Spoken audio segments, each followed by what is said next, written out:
111-এ ভিত্তিহীন অসত্য মামলায় তাকে কারাগারে নিক্ষেপ করা হয়েছে। 11টি মাস তিনি কারা নির্যাতন ভোগ করেছেন। সেখানেও স্লো পয়জনিং করে হত্যার ষড়যন্ত্র হয়েছে।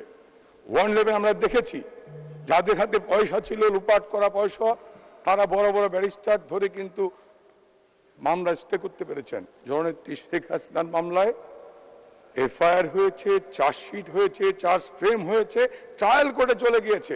অনেককেই দেখি না এই শেখ হাসিনার পাশে দাঁড়াতে। সরি আপা। আবার ব্যারিস্টার রফিকুল হককে 10 লক্ষ টাকা ফিস দিতে পেরেছিলেন। দেখবেন তারেক রহমান, খালেদা জিয়ার কোন মামলায় এফআইআর হলেও চার্জশিট হয় নাই। কারণ বঙ্কিমচন্দ্র কিন্তু তার সেই উক্তিতে বলে গেছেন, তিনি আইনের মানুষ ছিলেন, ডিস্ট্রিক্ট ম্যাজিস্ট্রেট ছিলেন। আইন তা তো বড় লোকের পয়সা খরচ করে দেখা তামাশা মাত্র। আমি তা বলতে চাই না, আমি তো বঙ্কিমচন্দ্র থেকে কোট করলাম, তিনি ডিস্ট্রিক্ট ম্যাজিস্ট্রেট ছিলেন। এখনো দেখবেন ঝিনাইদহ বোর্ডে তার নাম আছে। আইন বড় লোকের পয়সা খরচ করে দেখা তামাশা মাত্র। এখন জন্ম সনদ দিয়ে খোলো বিকাশ স্টুডেন্ট অ্যাকাউন্ট। নিজের বিকাশ নিজে কর। কারণ শেখ হাসিনার হাতে পয়সা ছিল না। আমরা যার কর্মী ভিত্তি অসত্য মামলায় কারাগারে প্রেরণ করলে আমাদের ট্রায়াল হয়ে গেছে, 13 বছরের সাজা হয়ে গেছে।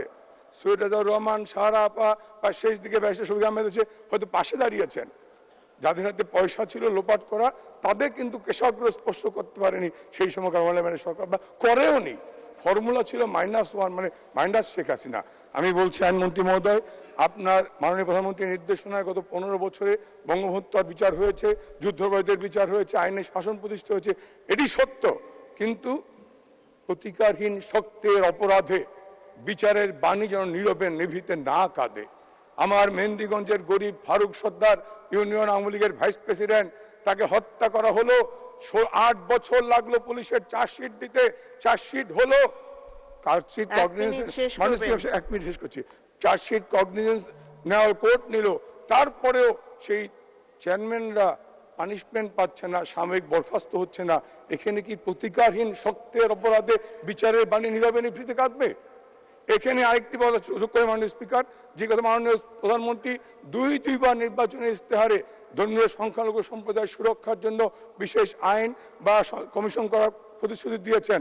মাননীয় মন্ত্রী, আপনি কেন পারছেন না, যেটি 1977 সালে জেনারেল জিয়া সামরিক ফরমান বলে বাংলাদেশের মূল সংবিধান থেকে ধর্মীয় স্বাধীনতা বা ধর্মনিরপেক্ষতা বাদ দিল, আমরা কেন পাচ্ছি না?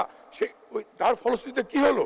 হিন্দু, বৌদ্ধ, খ্রিস্টান ইত্যাদি জনগোষ্ঠী নিরাপত্তাহীনতায় ভুগছে, বৈষম্যের শিকার হচ্ছে, নিপীড়নের শিকার হচ্ছে।